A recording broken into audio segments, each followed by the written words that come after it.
Meu querido irmão, minha querida irmã, paz e bem, a alegria do ressuscitado seja sempre a nossa força. Estamos aqui, mais uma direção à luz da palavra.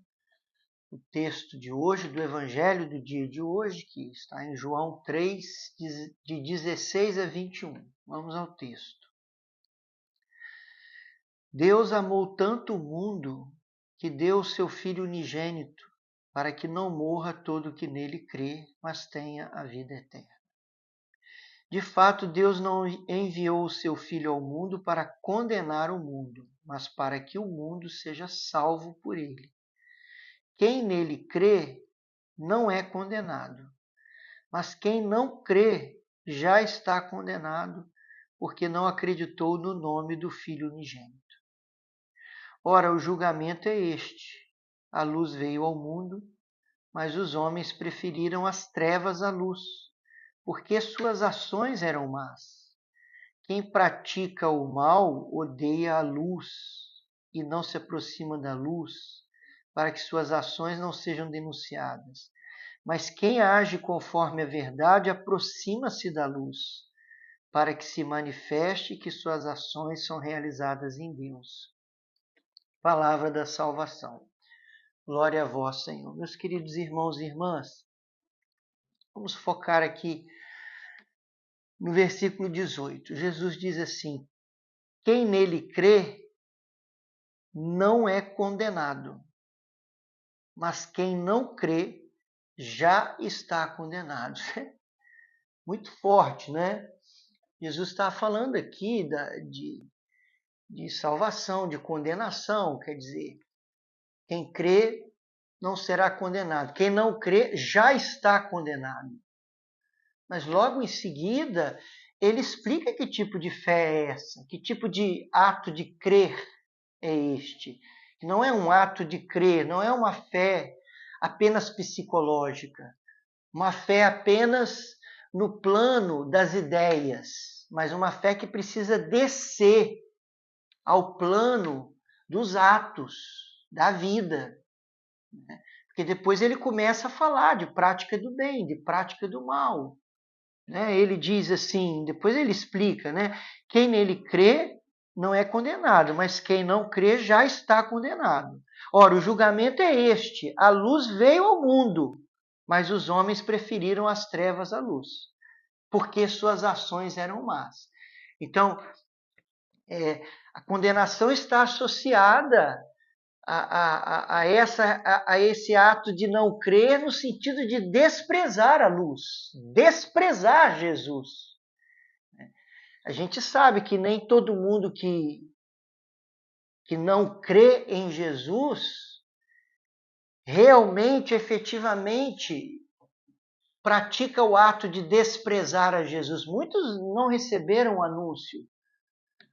Imagina, aqui a gente pensa com a nossa cabeça do Brasil, mas tantos países do mundo onde as pessoas não têm acesso a uma evangelização séria, nem pela internet de forma livre. Pessoas que nasceram em países totalmente ateus ou em países com a marca de outras religiões massivamente, são totalmente, assim, totalmente ignorantes em relação a Cristo, a verdade de Cristo, a salvação, a vida nova, a vida da graça.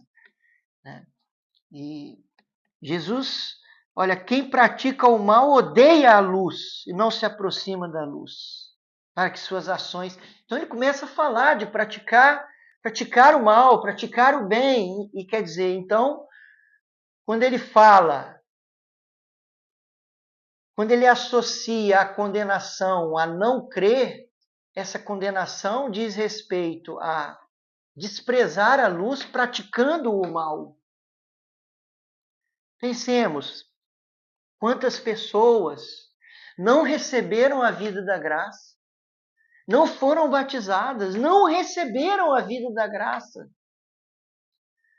Mas do ponto de vista humano, não como atos sobrenaturais, porque o bem que vem da graça, por mais que pareça um bem comum e normal, ele é um ato sobrenatural, porque ele vem da luz de Deus, ele vem da graça.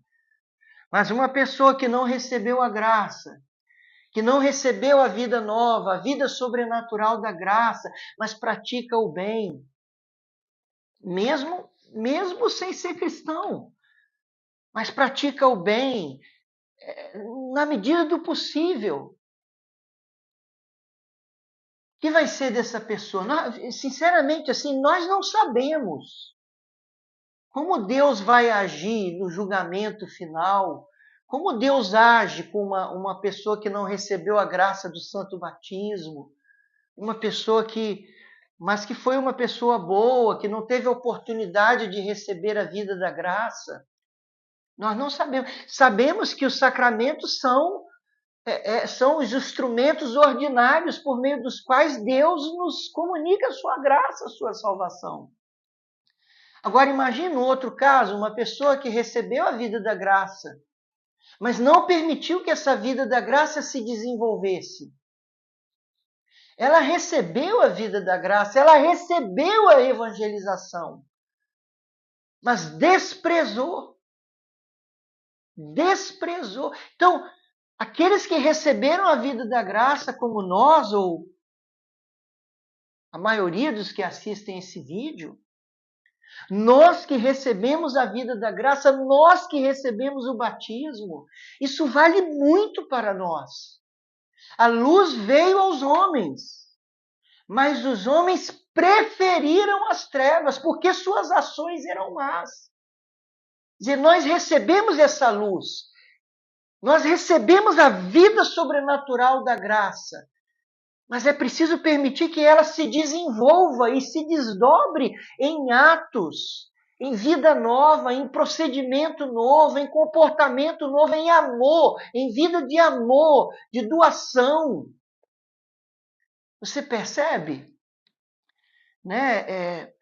No versículo 16, Jesus diz assim: porque Deus amou tanto o mundo que enviou o seu único filho, para que não morra todo que nele crê, mas tenha a vida eterna, ter a vida eterna.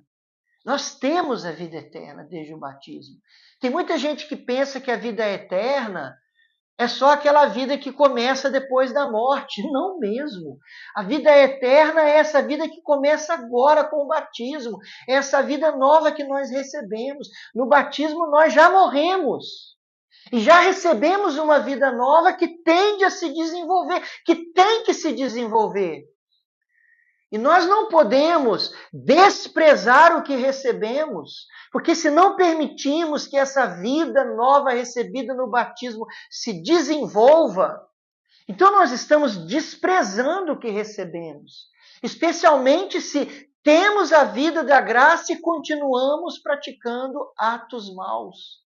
Na primeira leitura da liturgia de hoje, que acompanha esse evangelho, Atos 5, os apóstolos foram presos, mas o anjo do Senhor os libertou e disse: olha, vocês vão lá no templo, e lá no templo vocês preguem a todo o povo sobre esse novo modo de viver.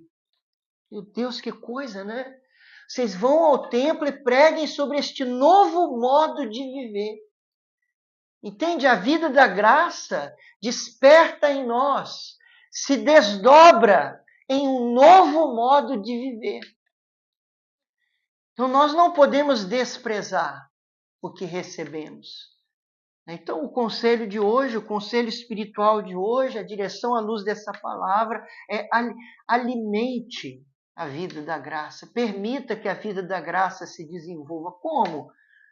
Com leituras espirituais, com vida de oração.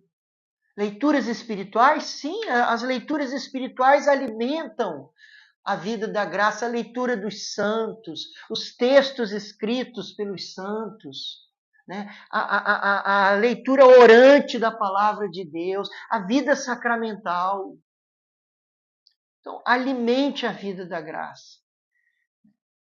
Alimente para que ela se desenvolva e vá se desdobrando em comportamento, em atos de amor na sua vida. Tá bom? Às vezes nós ficamos assim, com essa cabeça, né, julgando as pessoas.